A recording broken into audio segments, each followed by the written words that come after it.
We're Hassani and Danielle Pettiford, and we're a real couple with real problems who almost called it quits. I was very frustrated. I became very disconnected, very jaded and cold. We have 4 children, going on 20 years of marriage, and we practice what we preach. Our mission, to change the way couples relate to one another and teach them the skills needed to improve the quality of their relationships. This is the Couples Academy Show. Well, welcome. Good morning, everyone. Welcome to the Couples Academy Show. This is Friday, and you know what that means. It is Ask the Experts. And so my name is Hassani. My name is Walter Jennings. And my name is Roland Bradley. And we're here this morning to give you what you need. So whatever your question is, whether you're single, dating, and engaged, married, committed courtship, maybe you're separated or you're on the verge of divorce, maybe you're in crisis and you need help, whatever your situation is, we want you to ask your question. So post it right now so that we can address it. This is all about you today. This is the place where people all over the world come to connect, to hear about love, life, and relationships. And we're happy to serve you with the spirit of excellence. Listen, this is going to be a great weekend this weekend, and we want to make sure that you start your weekend off to a great start by getting the information you need to get you through this weekend. So post your question. But in the meantime, guys, we're excited because there's so many things that are happening here, programs that we're unleashing, events that we're doing so that we could better serve you. As you know, the Last Chance Weekend is coming up the second weekend of July. We're excited about that. And for those that really want an inside look at what it is, sometimes, you know, it's one thing to hear from us. It's another thing to hear it from someone who's experienced it. So listen to this testimony. We'll be right back. In the meantime, post your question so we can dive right in. Stay right there. Hi, my name is Jewel Smith. I am from Allentown, Pennsylvania. I came this weekend to the Last Chance weekend to reconnect with my husband. We were really at a bad place before we got here. Coming, you know, through the gates into this magnificent place.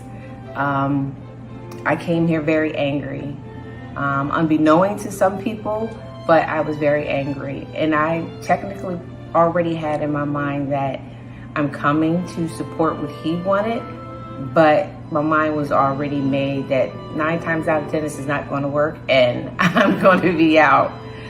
But a lot has changed. Day one was really rough, you know, got down to the root of things and what our problems were. But it actually allowed me to see the faults that I had, where I played a part in why my marriage was not working and starting to fall apart. That also allowed me to see things in my husband that I never knew he felt. It also allowed me to understand why he did the things that he did. So after we completed all of that, and then we went into class and we talked some things out and we fussed, we cried. Day 2, we went on a field trip and I really got a chance to get emotionally, how could I say this? I got in touch with a lot of emotion and feeling that I didn't think was in me. I was able to see some things that I didn't like. I was able to experience some things that I was afraid of. And in doing that, it definitely gave me a different mindset. It allowed me to cry. It allowed me to feel scared. It allowed me to have all kinds of emotions that I didn't think I still had in me to come out. We went for walks. That walk enabled us to talk. We talked about any and everything. We talked about the things that we want to see in our marriage. We talked about goals. We talked about setting boundaries. We talked about the things that we never talked about before, the things that we never thought about having in our marriage, but now knowing that those are the best things that you need to have. You have to set boundaries. You have to have goals. Your spouse is not a mind reader. He doesn't understand, or she doesn't understand what you're thinking, or you don't function the way he functions and she doesn't function the way. It's just a back and forth things. But when you can talk and you can say, this is what I think this particular situation is, then you can come to some common ground on how to restore it. I'm in a better place. I'm in a place of understanding. I'm in a place of renewal. If you are going through anything of that sort, this would be the best place for you to be. I can honestly say that when I leave here, my marriage is going to be renewed. My thought process is restored. And I can only thank Danielle and Hassani for that, and God, because if it wasn't for the three of them to help me through this journey, I probably would be still stuck in the mindset that I had that my marriage was over. So I thank you. What a powerful, powerful testimony of what happens when you come to a last chance weekend.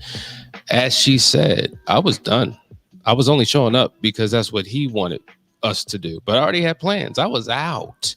And so there's so many people who are watching right now who are so determined that they're done. It's over. They're filing papers.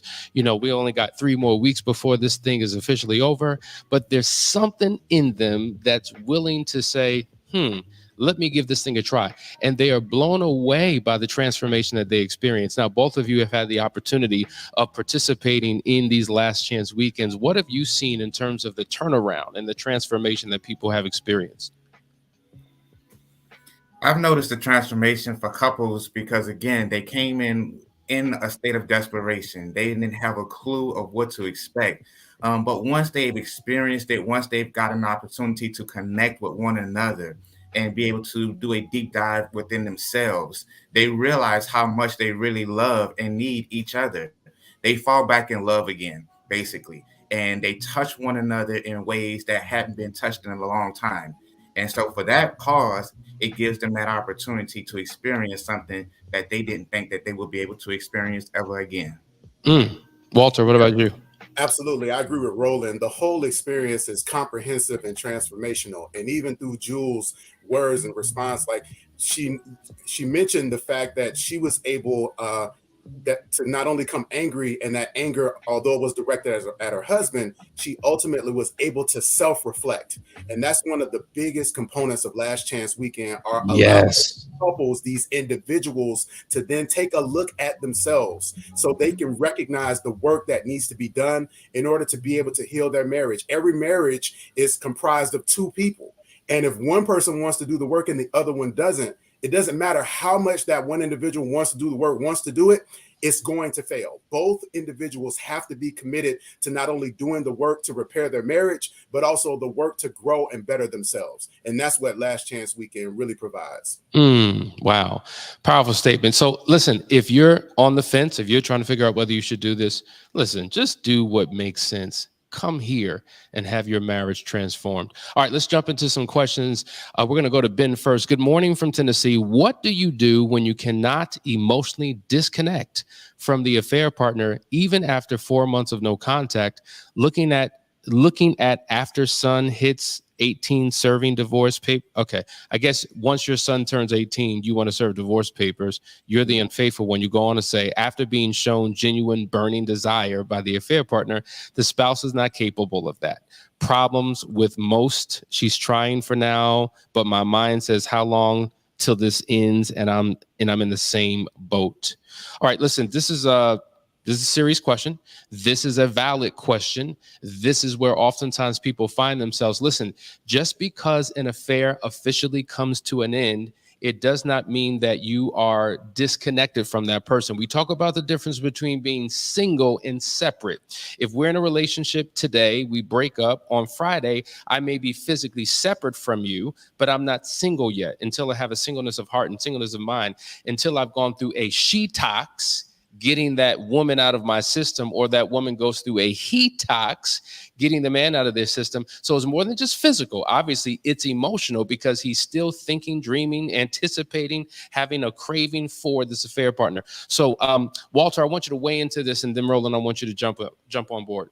Sure, absolutely. So it's important to know that all affairs stem from one place, and that's selfishness. Now, when we think of selfishness, we oftentimes think of it in the destructive way, which most of the times is true. But there are things, as we look at self-care, where selfishness can actually be a good thing. But the point that I'm making is, Ben, for you, there is something that you are getting, or some things that you are getting from your affair partner that you are not getting within your marriage. And I think you allude to it when you talk about the genuine burning desire. So it sounds like you're wanting to be desired. You're wanting for your wife to want you, like it seems like your affair partner wants you. And so we want to caution you that it's very easy to feel like things would be better if you were to leave your wife for a fair partner, but you are living in a fantasy. That is not reality. And so we oftentimes find men that have that same mindset, leave their wife or their affair partner, and guess what? 6 months to a year into that new relationship, now they're in the same position that they were in with their previous marriage. Why?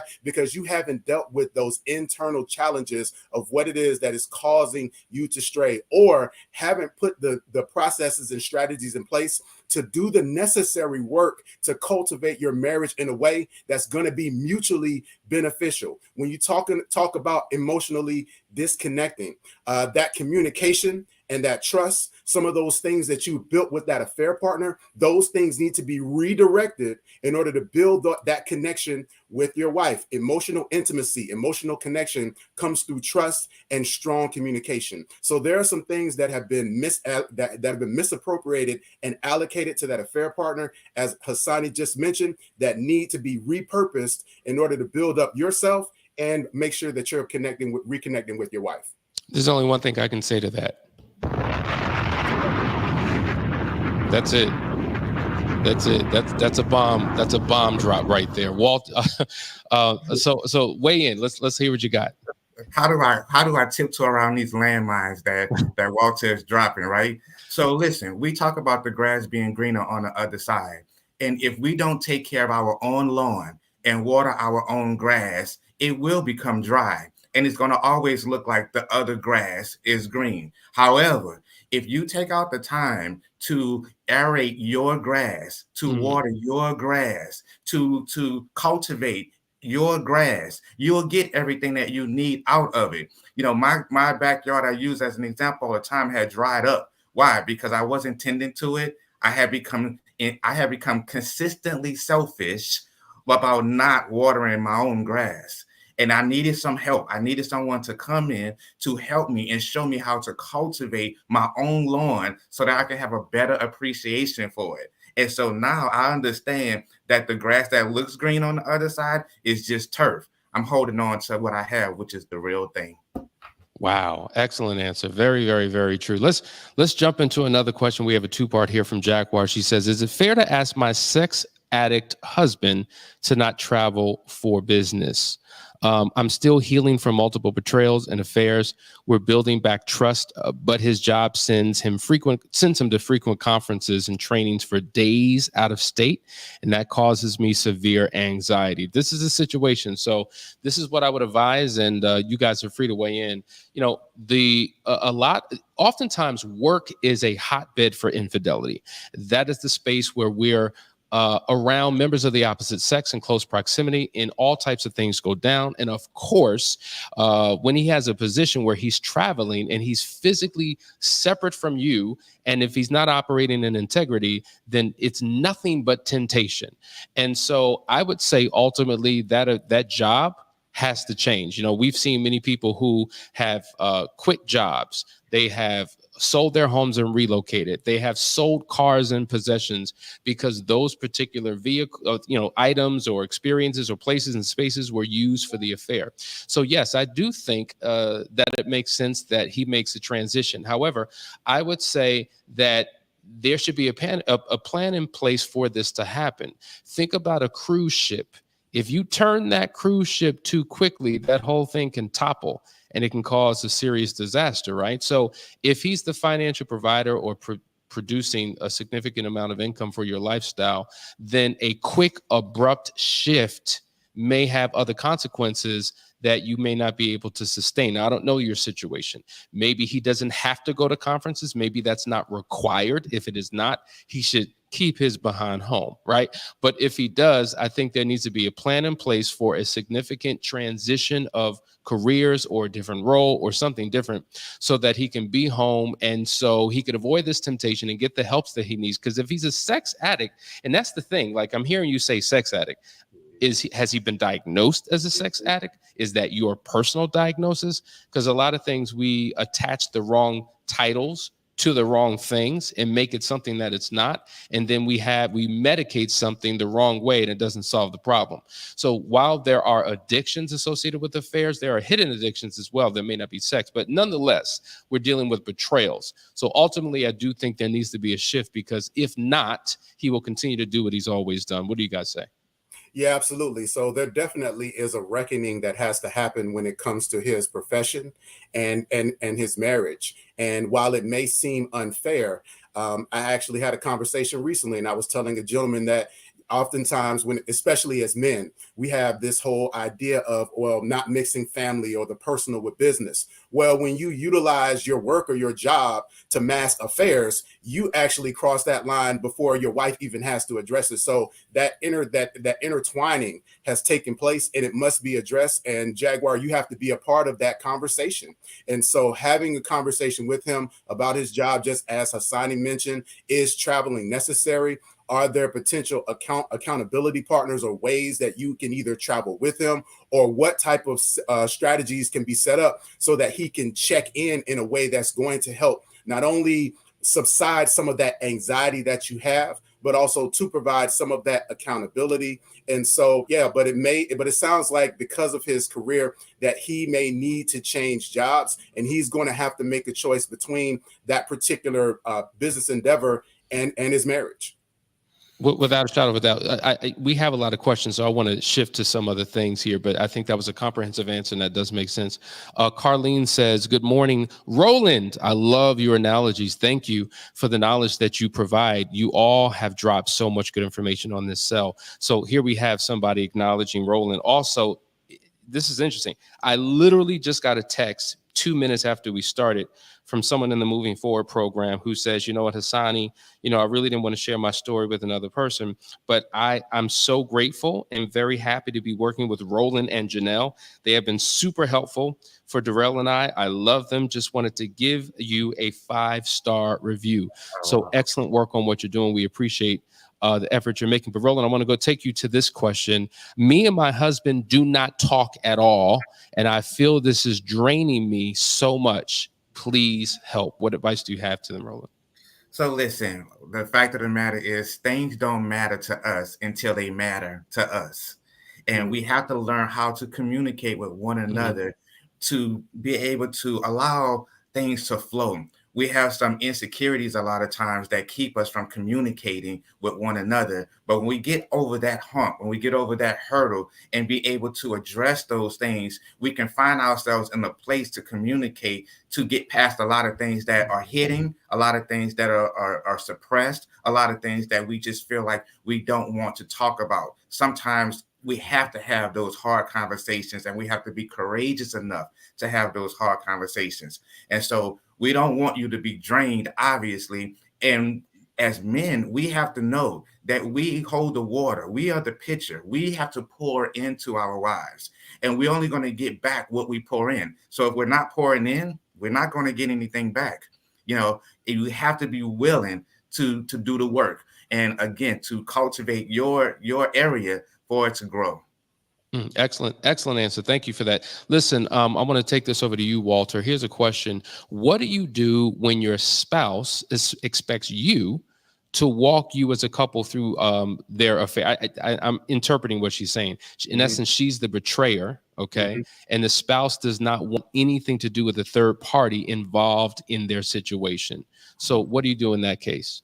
So it definitely is an individual responsibility that it sounds like your partner is looking at you to take, and taking the initiative to admit exactly what has happened and to help lead out what needs to take place when it comes to the healing and the restoration and the reconciliation. But there is going to need to be a joining of your spouse being a part of that process, but it sounds like he's not ready for that yet. However, one of the things that will help in that process is him seeing you take this necessary steps and doing the work in trying to rectify and admit the wrong that has taken place. Awesome. Here's another great question. I want you guys to weigh in. And sometimes, when these questions are asked, we don't have all the information, so we can only do the best that we can. I see my husband trying to change and doing the work, but I fear major family issues on his side will hinder his growth. She goes on to say, how do I support him through his family matters while still protecting myself from being betrayed again? Walter, jump in, and then Roland piggyback. Yeah. So first of all, it's very important that you acknowledge and let your husband know that you see the change that he is purposing to make. That is such an encouraging thing. And so help asking him also too, how you can support him within that change. And that will hopefully open the door for a conversation about some of the concerns that you have about that foundational family and the influence that they have. But I think that it does start with you having a transparent conversation with him about what you see, and then asking how you can support him, and that leading into a greater conversation about better ways to do that on your part. Roland, I want you to pick up on this. Kay continued her point. She says, my spouse says we've been going through this for a year now in terms of their recovery, and we're still stagnant, but we cannot be this way for another year. I am at a loss. I've been working on myself. I just finished Unearthed and trying to do things to better myself, but I don't want to put our marriage on the back burner because I feel like I could lose my best friend. Weigh in on that.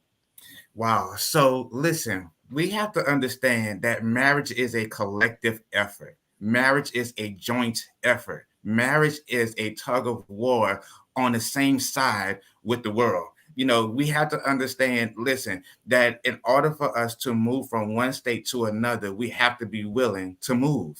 A parked car can desire to go where it wants to go, but unless it moves, unless it starts the car and get moving, nothing won't happen. I appreciate the fact that you are working on yourself, because a lot of times what happens is we get stagnant, and then we allow our circumstances and our situations and our spouses to make us stagnant as well. So as long as you keep working on yourself, and then your spouse decides and sees that you're working, and then he begins to work on himself, now we can get the ball rolling. Now we don't have to stay at a stagnated place, but we have to acknowledge the fact that, listen, we're at a stagnated place. We don't want to be here another year. So now let's do something about it. Like, if you aim at nothing, you will hit it every time. You have to be willing to aim at what you want. What do you want your relationship to look like a year from now? What do you want to experience a year from now? And know that a journey can take place, and you could be in a better place a year from now. Excellent point. Listen, guys, this is Ask the Experts. Here's your opportunity to get your questions in. We're going to go to a quick video. Be right back in just a second. Post your questions. We got about 8 more minutes. This is some great information. I hope you're chewing on it, digesting it, and seeing how you can begin to apply this information to your life, because if you do, it'll make a difference. Be right back.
All right, guys, we're back. Vashan says Roland is on fire. Welcome, Roland. Good to have you. Man, they know how to give you a reception. Man, love it. All right, we got another question from Lisa. My insecurities is my own worst enemy. What can I do to overcome them? My husband committed the infidelity. He's trying so hard to mend our marriage. Walter, please give us some insight. Yes, first of all, so Lisa, thank you so much for your honesty and transparency with recognizing that some of the challenges that you have are coming from inside of you. I mentioned earlier, right, that emotional intimacy is predicated upon strong communication and trust. This is a great opportunity for you to have some conversations with your husband about what you are feeling, so that way that can rebuild that emotional intimacy between the two of you all, and helping them to recognize that the way you're feeling, you're not blaming him, but you're recognizing that you're having some challenges because of some things that are inside of you, because of the atmosphere that he has created. And it can become an opportunity for dialogue and discussion, and also for him to connect with you in that way, so that you all can continue to move past it. But thank you again for your honesty in that. We run into a lot of people who want to make their spouse the face of their insecurities. Yes.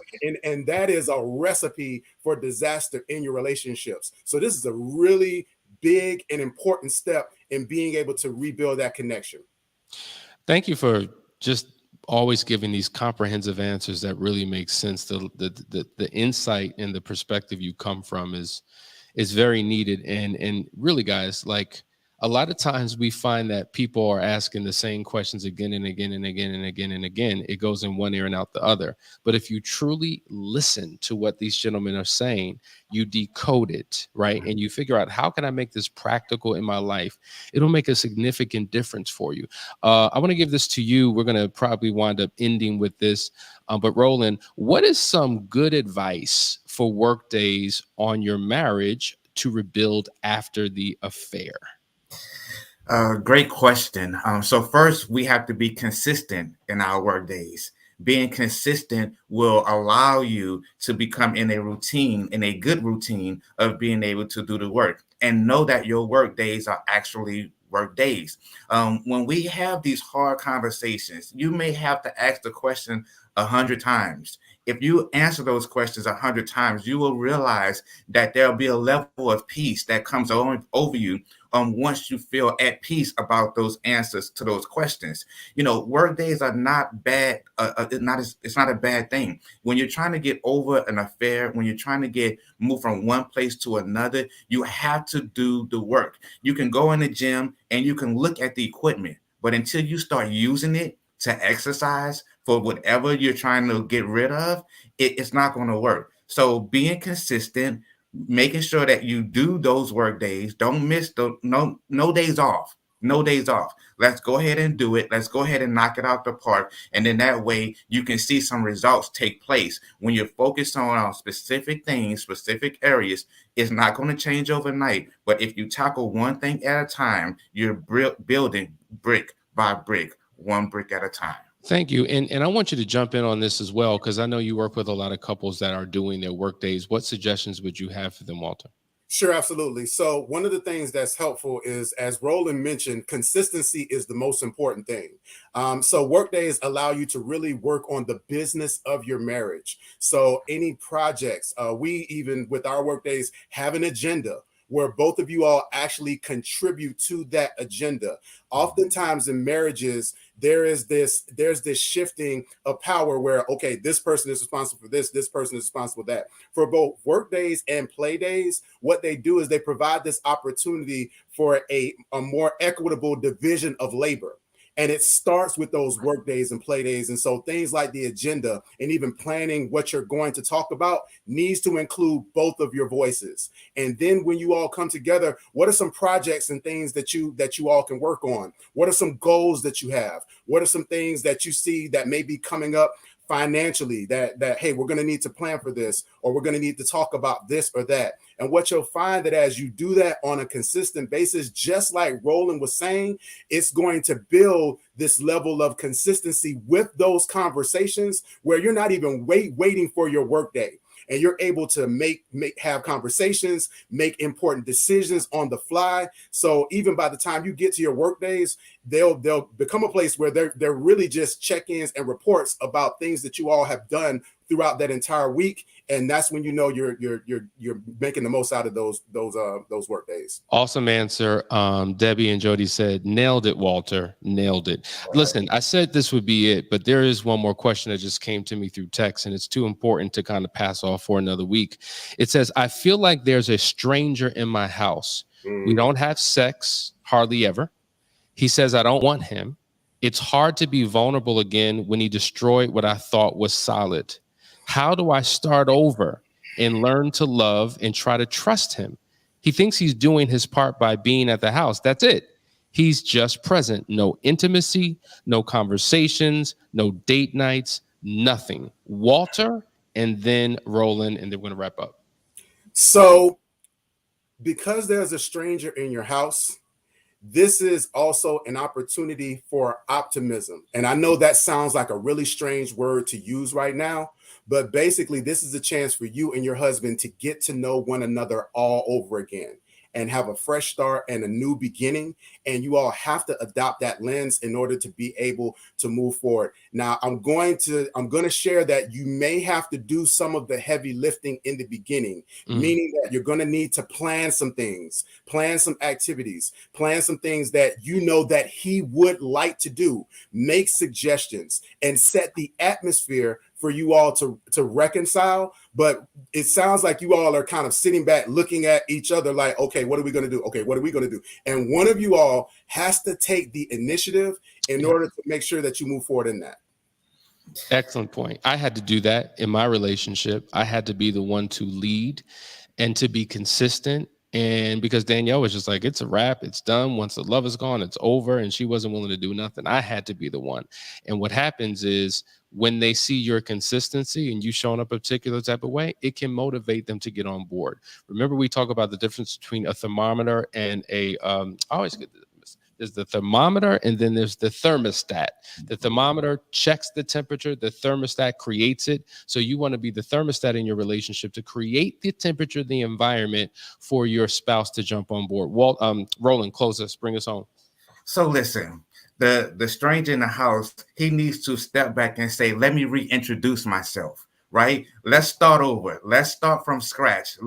Let's take this opportunity to create new memories, to create a new atmosphere, to create a new mode of living. As long as you continue to stay strangers, like Walter's point, you know, you're two people waiting to see what's going to happen. Let me see what move you're going to make, or let me see how you're going to react to this. No, we have to get to the point where we become intentional about the things that we're doing. We cannot just allow, day by day to go by expecting something to happen. It doesn't work like that. You're going to have to take the opportunity, reintroduce yourself. This is who I am. And then you're going to have to do individual work to show up as a new person. We got to put some things to bed. We have to let some things go to rest, and we have to bury some things so that way you can have the opportunity to live life again. He's going to have to get to the point where he loves you back to life.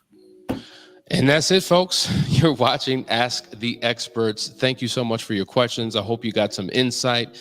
Enjoy your weekend, and let's get ready for another Monday where we start all over again. Love you guys. See you soon. Take care.